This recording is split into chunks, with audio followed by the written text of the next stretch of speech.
Well, when you get to the part of Route 66, it's been largely bypassed by Interstate 40 in San Bernardino County. Uh, Route 66 follows the railroad, and it's really interesting how the little names of the towns are in alphabetical order because that's the way the train water stops were designated. Starting at Amboy and moving to the east, unfortunately, but Amboy, Baghdad, Cadiz, Danby, Essex, Fenner, Goffs, Homer, they're all equidistant because that's where the train had to stop to take on water and coal.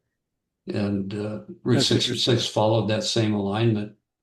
And it's real interesting. Unfortunately, a lot of those little communities have been abandoned or a little bit bedraggled, but there was a time when they were, fantastic little pit stops for a traveler.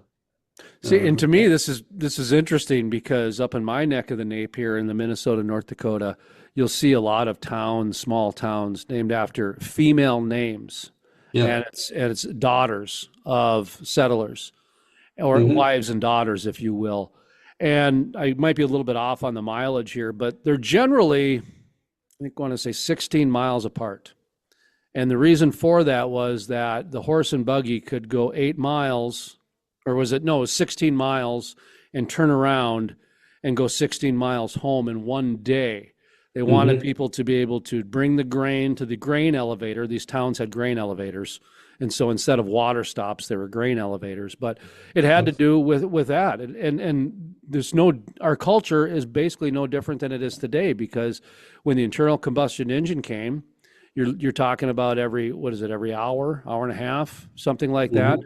And now with the EV charging stations, it's every 30 to 45 miles that the federal government is forcing these interstates to put in charging stations because they're not reliable enough to go a half hour, 45 minutes without having a charging station.